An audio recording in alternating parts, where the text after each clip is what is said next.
lot of little problems. But I think we should probably ask before we do that. Yeah. Yes. I'd recommend it. Quite a while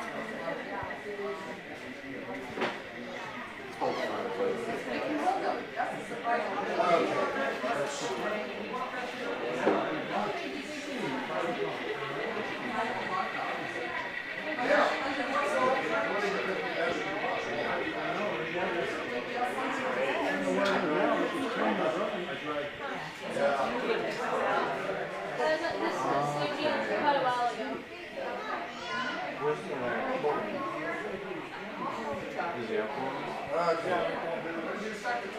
Well, I can certainly run much in the way of equipment because That's cool. Guys, I think this is we'll start in here and we'll talk.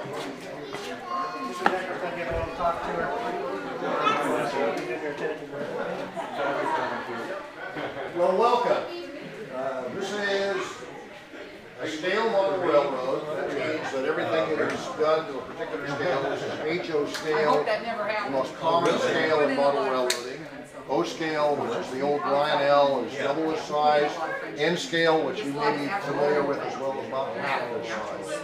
But those are the principal scales, the most popular scales. This railroad is a representation of the railroad line up over the Cascades, from Eugene to the summit of the Cascades near Odell Lake, and just a little bit beyond. It's a main line that was completed in 1926 that replaced the original main line to California that basically follows I-5 down to Medford and the line. This main line, built to much more modern standards, reduced the maximum summit by about 1,000 feet, reduced the grade, how steep it climbs by about half, and reduced by about half the amount of curvature of the line. So, I mean, tremendously more modern way to haul heavy loads, which is what was coming on by then, hauling lumber out of Oregon down to California. So we start from Eugene, that's what's over here. My Eugene is, well, it has a few tracks that really were there, are there in Eugene historically, but I've had to make a lot of other design compromises to fit the basic functions that I need my base yard to perform are done there. So I keep telling everybody, the fiction is over here. If you know enough about what goes on in this state, I'm a native of Corvallis, and a beaver, bred, born and true. What goes on in Eugene is a fiction. So we cross over the Willamette River on a bridge over there and into Springfield. When we get into Springfield, I actually have pulled up about 70% of the actual industry spurs that were there in the 1970s.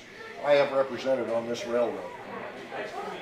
From there, we swing on around. I have a branch line, sort of a piece of a branch line that is on the east side of Springfield that comes off here, and it serves operationally for me what I need it to do.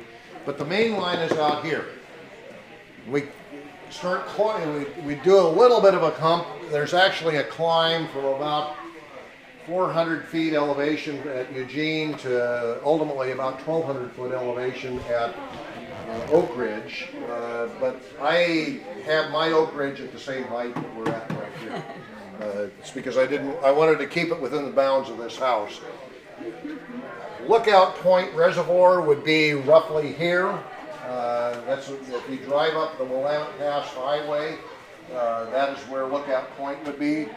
We continue on into West Fur. So I've just compressed about 30 miles of railroad and highway into, about a dozen feet here, into West Fur, which is just on the west side of Oak Ridge.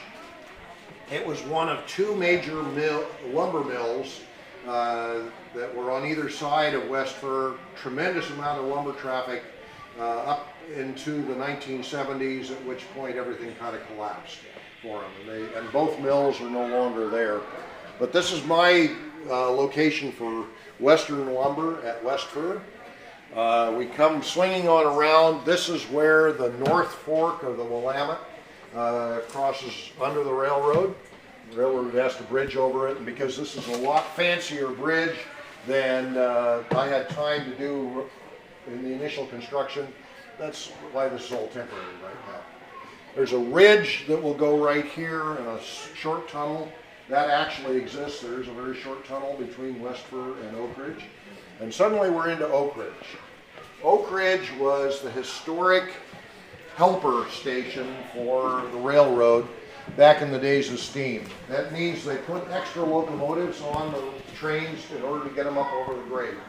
The grade starts right out of Oak Ridge, as both on my model and in reality. That's where the mountain grade starts. The mountain grade that exists on the railroad is 41 miles long from Oak Ridge to Cascade Summit. It is the longest continuous mountain grade on the historic Southern Pacific Railroad, now Union Pacific.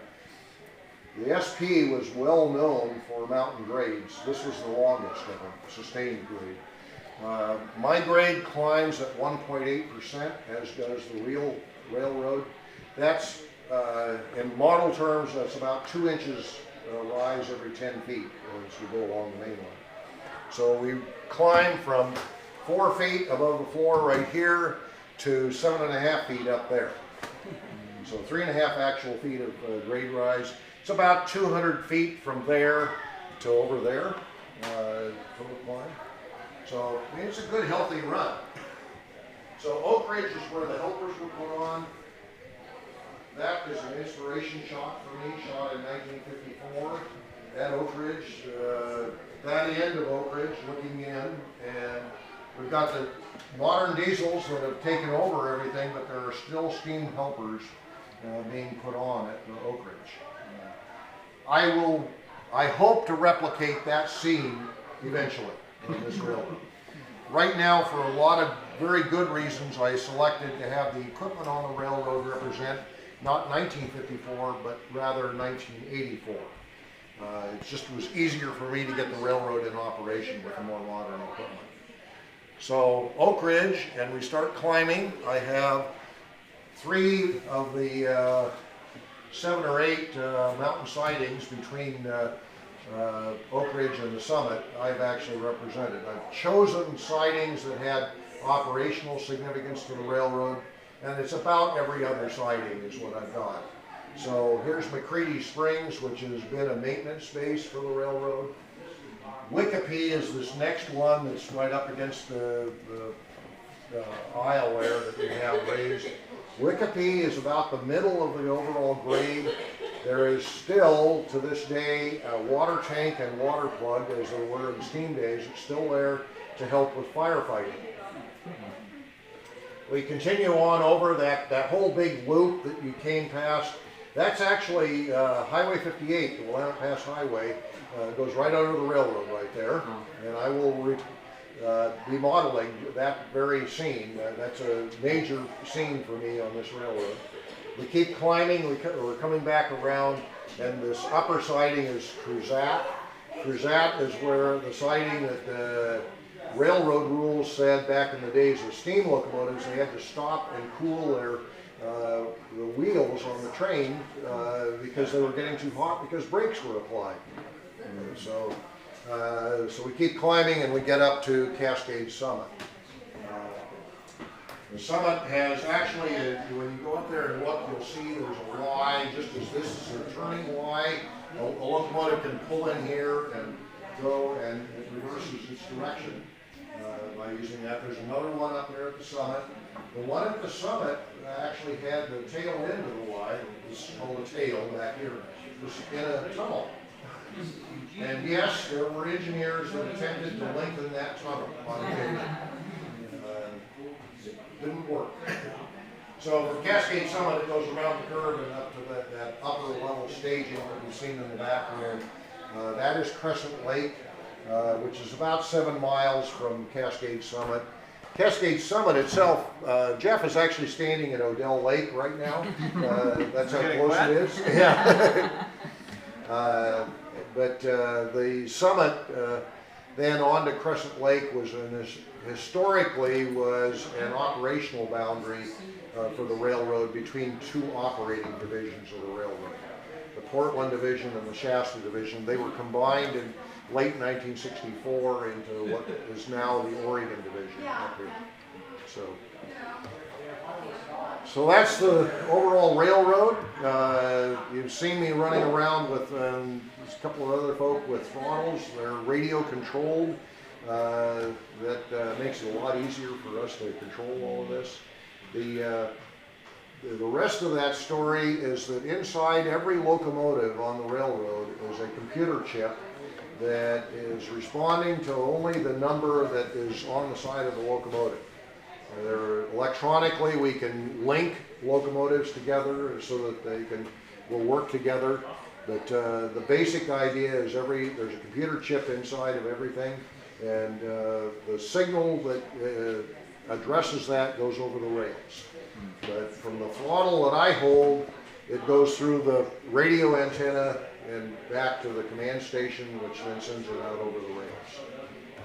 That's the railroad. Are there any questions? How did you get interested in doing this, or how long have you been interested?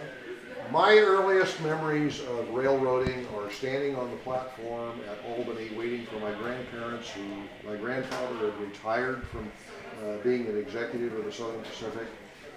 The way they came up to us was always first class on the Shasta Daylight. So I can well remember waiting for one of these locomotives coming up, and the upper headlight housing as an oscillating headlight, waiting for that to be seen in the distance in the Oregon mists.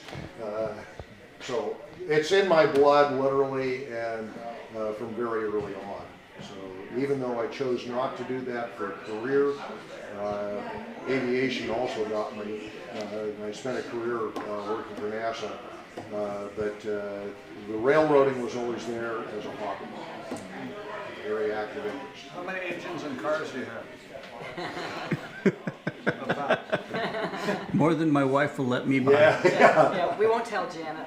No, the first thing I will say, caveat that with, is what you see under this railroad is a lifetime of accumulation. It's about 5 decades worth of accumulation. So I think probably better right now for me to say is that to equip this railroad right now the way I intend equipping it for normal operations will take around 65 locomotives on the railroad and 400 to 500 freight cars. Right, about half of that is on the railroad right now. The mountains and hills you painted, are those modeled after, like, did you just paint mountains? The Okay. photographs shot at the I will be trying to represent spring of the year on this railroad, and you can see kind of elements of that over here behind the depot at Springfield or at Oak Ridge. I've got to work with that a bit more with that background. The idea will be that this railroad will be done as a spring scene. That means I get to have snow up on the summit. The track will be clear, but the snow will be off to the sides and definitely underneath anything that's shaded or north slopes. Because that's the snow is still there in normal years, well into June and beyond. So. How big was your setup down in California? I was a member of a club that had a 13 by 56 foot space that we, plus a little bump out, that we filled with railroad. This is about 3 times that size. How many of your cars are scratch built? There are a few, and certainly I'm itching to get back to scratch building. But when you're modeling at this size of model railroad, I've had my nose to the grindstone in order to meet the deadline just this past month of a national convention. I had to just suspend all such model activity until that was over. I just barely got this railroad into operation for the National Convention.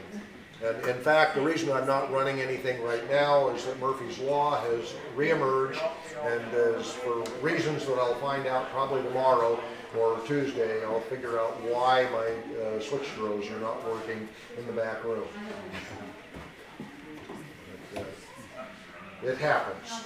That's a constant in life, is that things go wrong when visitors show up.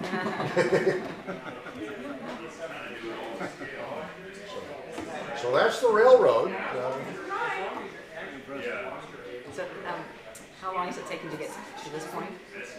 This is 3 years of construction by just me. And what do you estimate for the? Well, the standard answer is no model railroad is ever truly finished. But beyond that, I have a goal of major construction being completed in another 4 years. That means I will have at least the basic scenery form in place. There's remaining track work will be done within the next year.